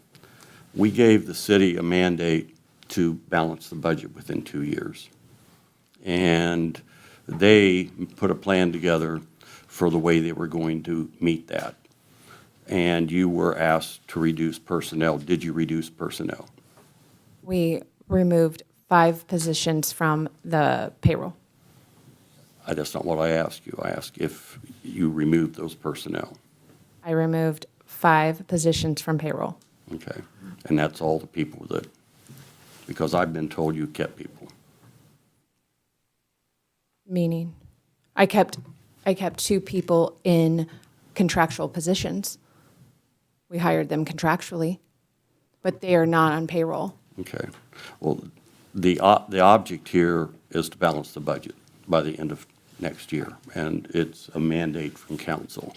And as team players, as a department head, when we're asked to do something, it's not the idea to try to find a way around that. We have to balance the budget. Thank you. Anything else? Thank you, Denise. Okay, thank you. Thank you. So ordinance 11 on second reading, Holding this in. but we're going to go ahead and open public hearing. Well, this is a resolution. You don't have a public hearing. Well, we It's already on second. discussed, Lisa discussed the resolution 9, and then we had presentation on ordinance 11. Well, 11, you could put on public hearing, but Yes. the resolution doesn't go on hearing. Correct. Yes. So we're just holding that. Okay. So we'll hold resolution 9, and then ordinance 11 will be on public hearing.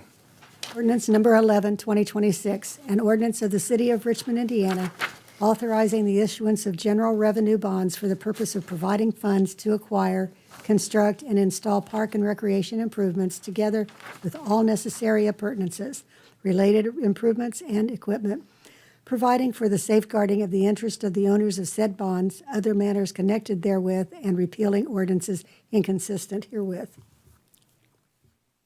Thank you. This is, Mr. President, I have a question about procedural. Should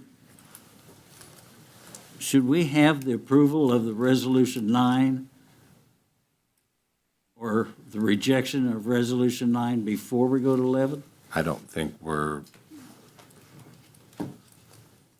Because of what Resolution 9 accomplishes, I would suggest that if the intent is to hold Ordinance 11, 2026 until the next meeting, I understand we're going to do a public hearing because we advertised it, and then presumably leave it open until the next meeting. I would track Resolution 9 along with 11, 2026, but unless Lisa Lee with Ice Miller has other thoughts, but that's my initial take on it. It seems like we're in agreement on that, yeah.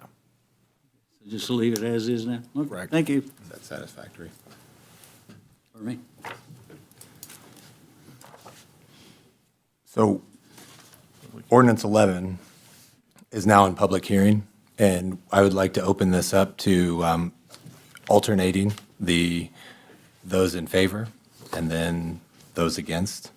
If you could keep it to 2 minutes, and Mr. Sickman, if you wouldn't mind.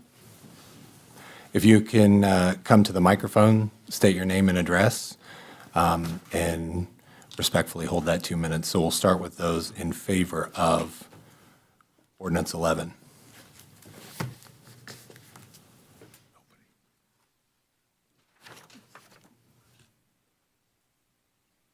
Hey guys, it's me again. I didn't expect to talk this much at the meeting, but my name is Acacia St. John, 33 South 7th. I am here representing the Wayne County Foundation in Fort Wayne County. The City of Richmond Park and Recreation Department bond request represents a critical next step in delivering on priorities clearly affirmed by your residents. Throughout the countywide strategic planning process, citizens identified the Whitewater Gorge project and the broader Richmond Park system as essential community assets, central to quality of life, economic vitality, and talent attraction. These investments are not aspirational. They're aligned with adopted city priorities and directly reflect public input. Moving forward now ensures that Richmond continues building on momentum rather than losing time, resources, and opportunity. Our commitment is tangible. The Wayne County Foundation and Fort Wayne County are getting ready to deploy nearly $4.5 million into Phase 3 of the Whitewater Gorge, demonstrating strong local partnership and confidence in the park system's ability to bring projects to life, projects that are inclusive and accessible to all Richmond citizens. The financial strategy is sound. We've looked at those numbers with food and beverage tax revenue projections provided by Baker and Tilly supporting long-term sustainability. We are committed to Richmond's future and respectfully request that the council approve the bond so projects can begin immediately. The funding partnerships are in place, the projections have been vetted, and the time to act is now. Last, I would also like to say that in our recent reporting to the Lilly Endowment, they did commend the City of Richmond's approval of the food and beverage tax for sustainability purposes for your park system, as well as your BOT transfer process to make sure that you are being good stewards of those funds and making sure that you're getting the best pricing for your projects. Thank you. Thank you. Thank you. Thank you. Would someone like to come forward and speak against ordinance number 11?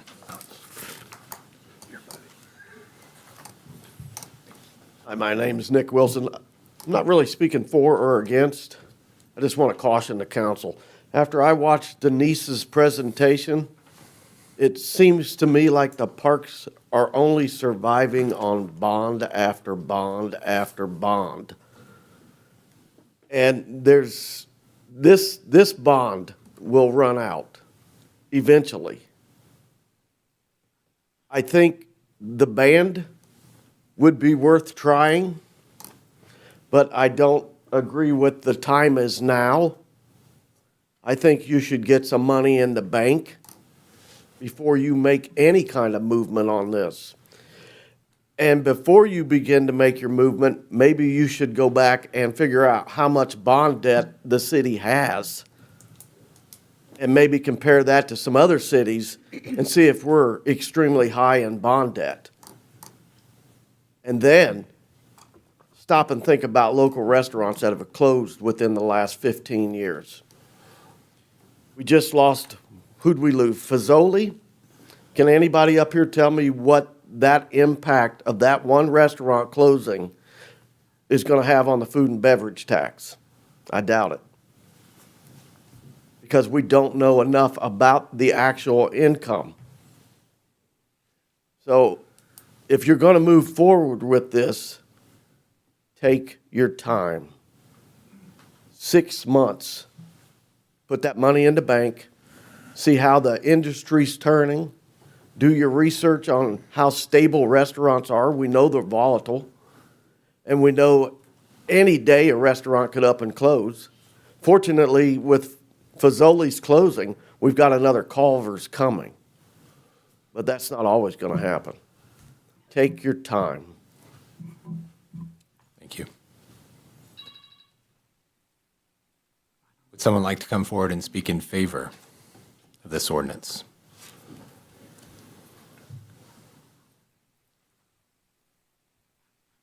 Okay. Would someone like to come forward and speak opposed to this ordinance? Good evening. Name's Joe Schroeder from 920 South 13th Street. The way I understand it, the food and beverage tax, the money was supposed to be used for the parks. Well, I don't think that's what's happening. The food and beverage tax is using to fund the bond to go to the parks. So that was kind of a little bit misleading. And I'm not saying that they don't need the money. I was, regardless what the Palladium said the last time I spoke, I wasn't against that money going to the parks. I said, and I'll show you visually, spend our money wisely. And I don't know if that's happening or not. It kind of sounds like, since there's no guarantee with anything, that we're gambling with money we don't have. So I'm thinking maybe we should live within our means and go that route and don't rush into anything, because I really don't want you reaching into my pocket if the food and beverage taxes don't cover the cost of the bond. So that's all I have. Thank you. Thank you. Thank you. So we'll bring it back to those that want to speak in favor of this ordinance.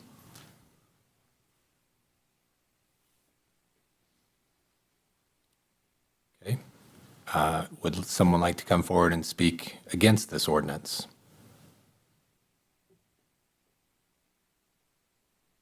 All right. Well, hearing none, Mr. President. Mr. Purcell. Yes, I have a little something I would like to read.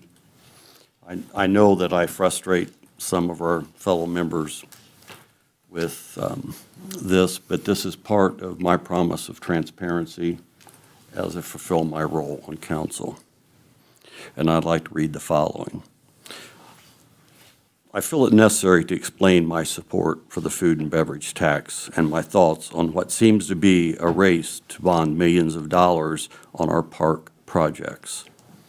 I support the repairs to infrastructure of the parks to catch up on what has been neglected for years.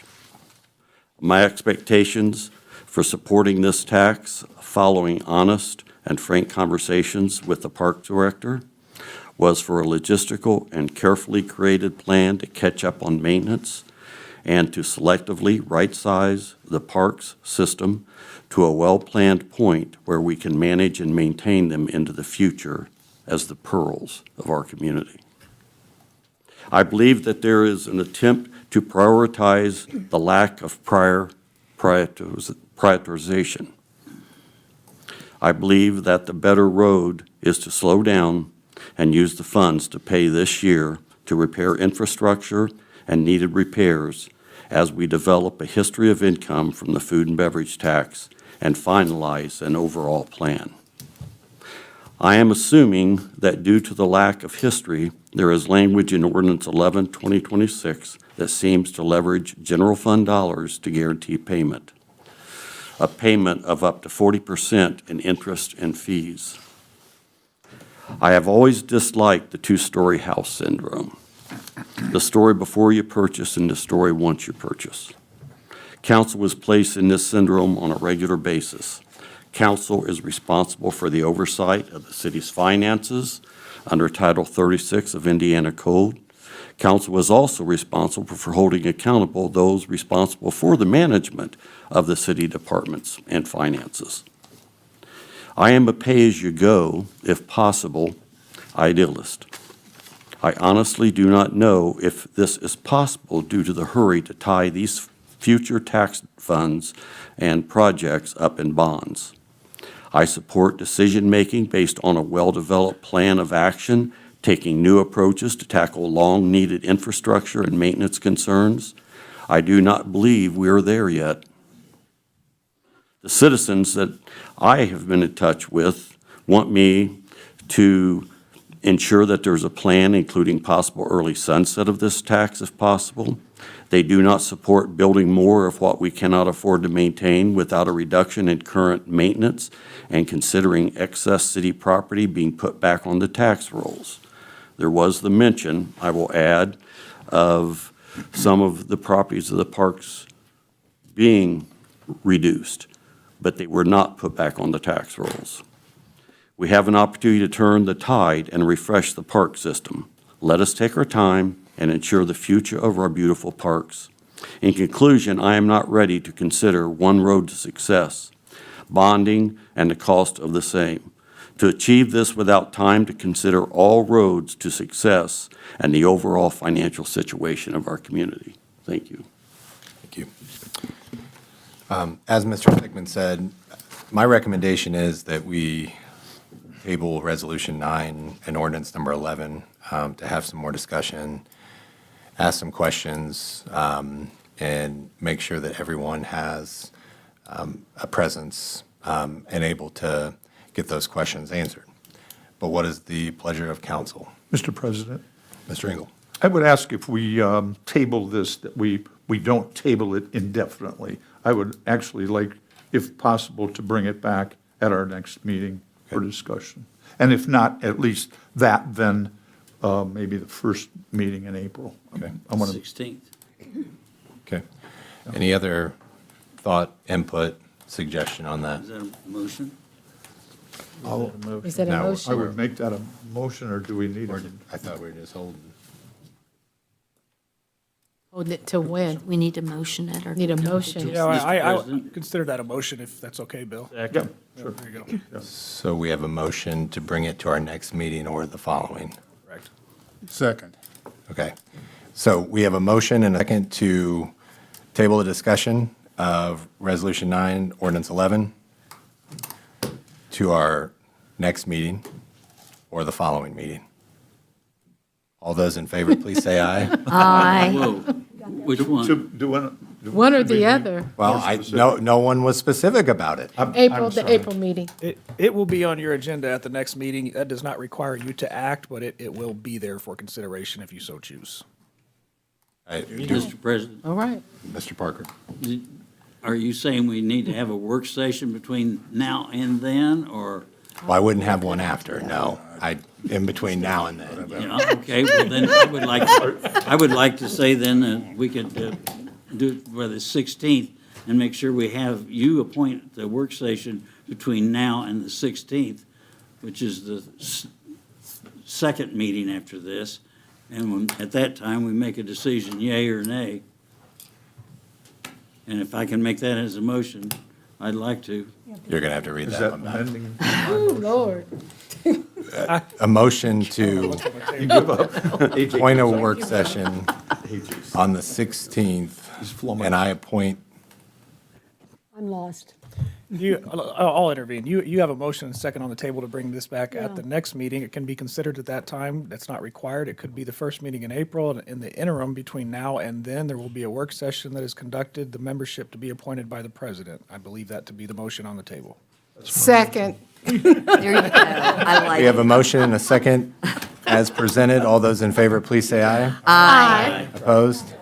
Goodness. Oh, wow. Any miscellaneous business? Motion to adjourn. Second.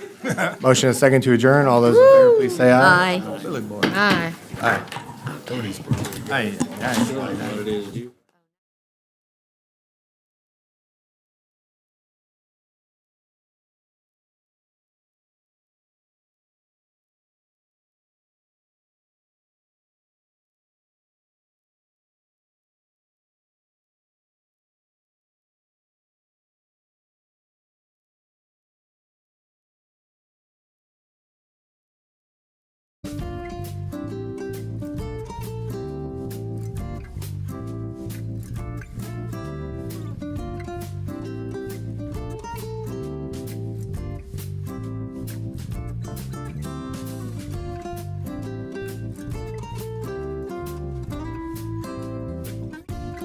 You're watching WGTV Channel 11, part of the Whitewater Community Television family of stations.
His name better than any of the rest of us.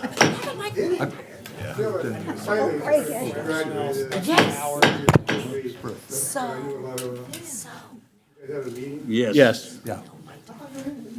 No, RP&L Board. Welcome to the Richmond Power and Light Board meeting for March 2nd, 2026. Clerk, please call the roll. Justin Burkhart, Here.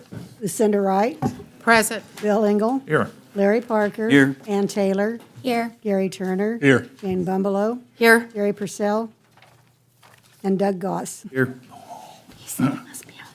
Approval of minutes. Present. Approval of minutes. Mr. Chairman, Yes, Mr. Parker. if there are no additions or corrections, I move for approval of the minutes of February the 2nd, 2026 as received. Second. We have a motion and a second for the approval of minutes.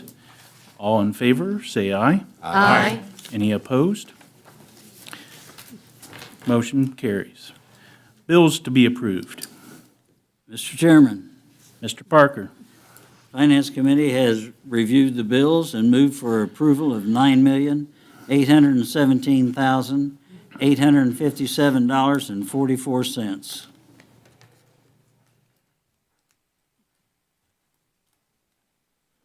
We have a second. Second. We have a motion and a second to approve the bills in the amount of $9,817,857.44. All in favor? Aye. All opposed? Motion carries. Any unfinished business? And now we go to the report from the general manager. Good evening, everyone. Good evening. Good evening. So we do have a few action items on the agenda this evening. The first is to open some bids on a dump truck that you gave us permission to go out to bid on. And we do have the proof of publication showing that we did go out to bid or advertise for this vehicle. And I would ask you to approve our proof of publication. So moved. Second. Second. We have a motion and a second to approve the proof of publications. All in favor? Aye. Any opposed? Motion carries. Excellent. Okay, we do have 4 bids, the first of which is from Wetzel Ford.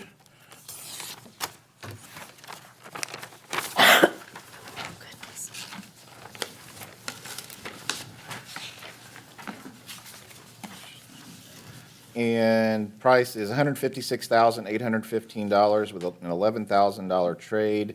If we do not trade the vehicle, it is the same amount, $156,815.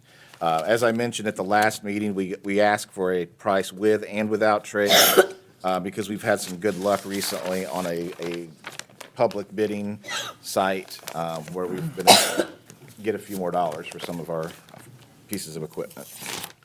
The second bid is from Stoops Freightliner out of Anderson, Indiana. Their price is $155,000 with a $4,500 trade, which would make that $150,500. Price without trade is the same, $155,000. Our third bid is from Selking International out of Fort Wayne.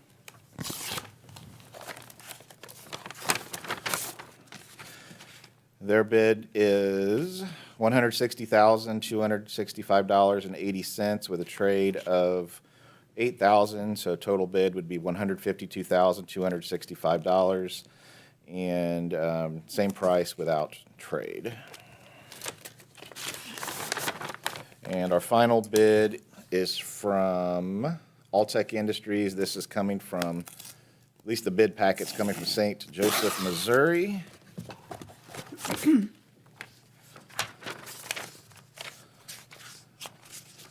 need to ask them to make this number 1. Their price, not interested in trading, is, oh, wait a second, didn't do anything on trade at all, $156,175, so they're not interested in our truck. And those are our 4 bids. We're not either. Yeah, Wow. I know it's been used well. Take a shot. My request is that you allow me to take these back for review and tabulation and come back with a recommendation. So moved. Second. We have a motion and a second to allow the general manager to do tabulation, evaluation, and recommendation. All in favor? Aye. Any opposed? Motion carries. Thank you. The next action item is to request permission to receive bids for one new 2026 or newer 70-foot bucket truck for the line department as previously approved in the 2026 capital budget. This truck is primarily used by the tree department, but it is also used for some of our highline poles. Potential trade, again, is a 2015 Alltech F-750 Super Duty, and again, this was approved in the 2026 capital budget. So moved. Second.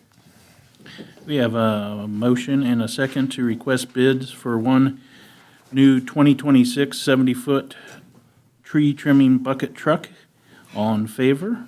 Aye. Aye. Any opposed? Motion carries. Thank you. Our next action item is it's already time again to look at those ECAs, and so we're requesting approval of the second quarter ECA.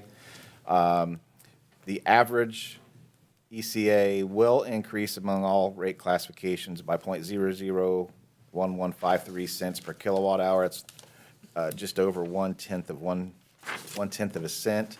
The residential ECA would increase 0.001309 cents per kilowatt hour, so that's, again, just slightly over one-tenth of a percent.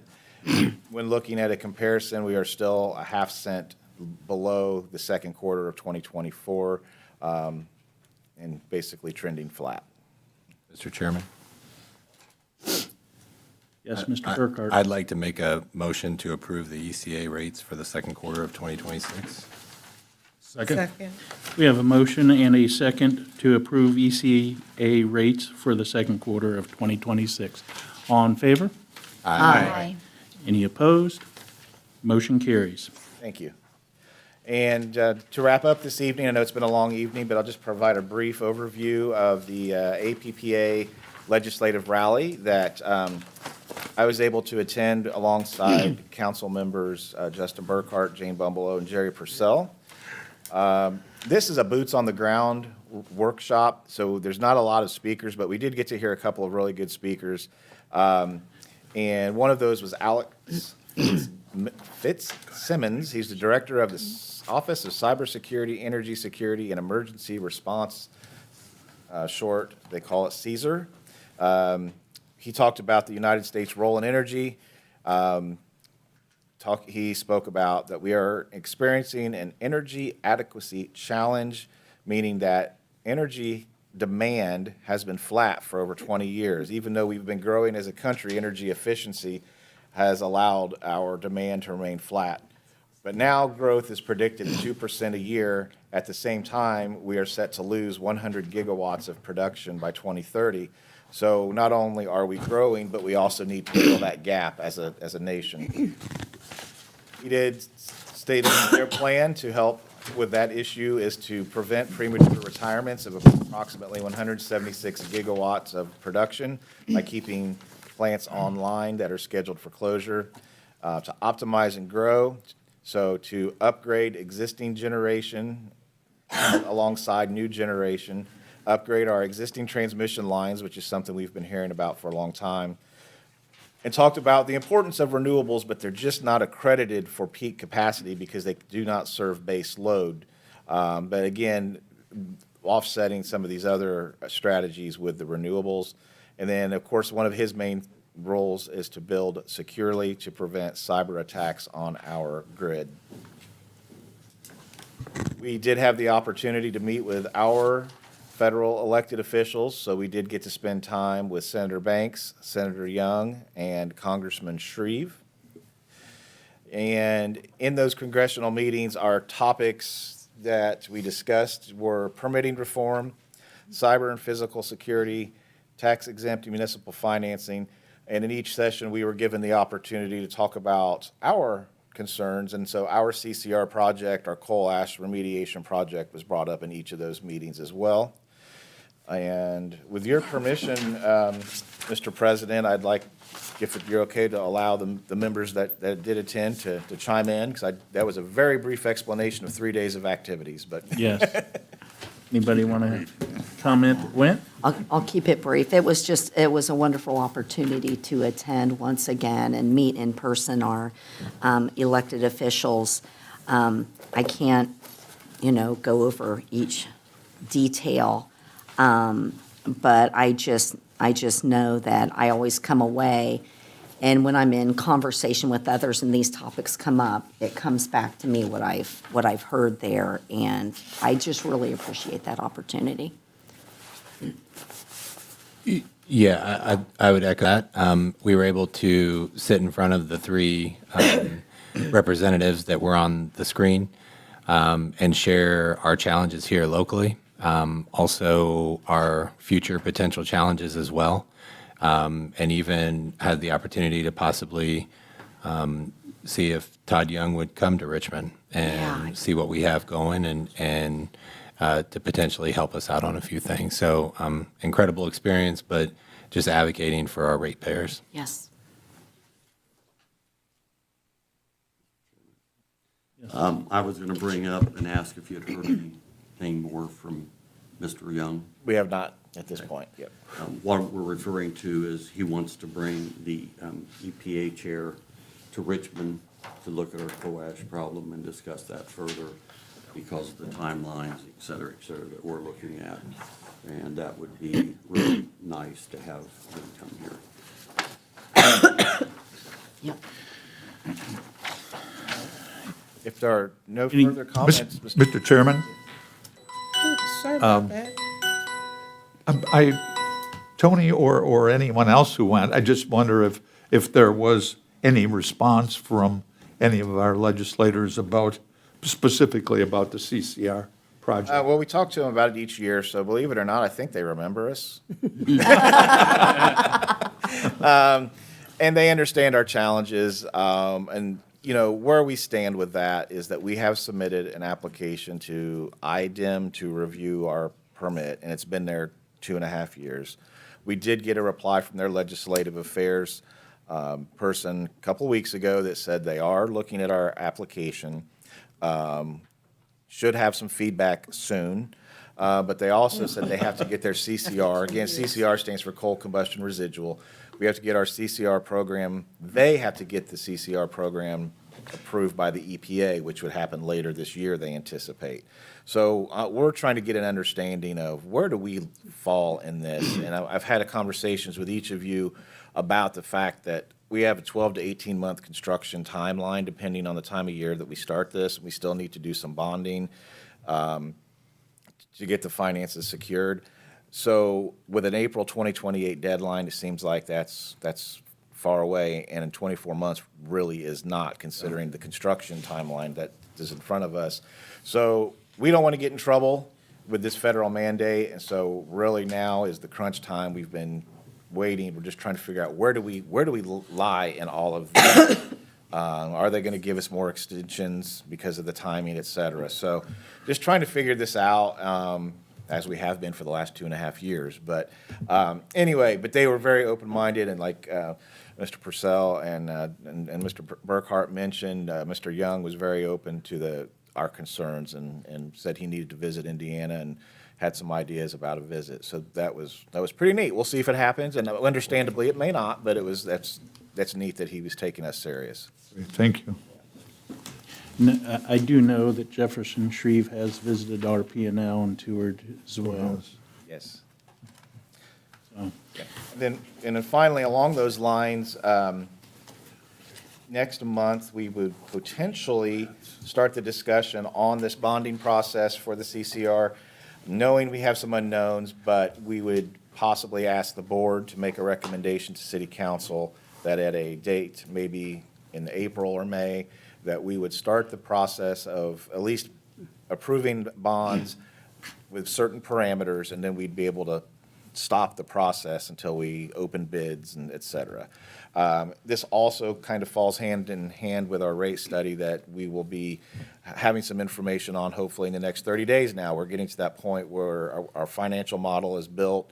We're working on rate design this over the next couple of weeks, and we'll have some feedback on that for you in the next month as well. So these things are all merging as we hope they would. So we have a couple busy months ahead of us. That's all I had this evening. Thank you. Thank Any other questions? Any new business? What's council's pleasure? Move for Move for adjournment. adjournment. Second. We have a motion and a second. All in favor? Aye. We are adjourned. Mr. Chairman.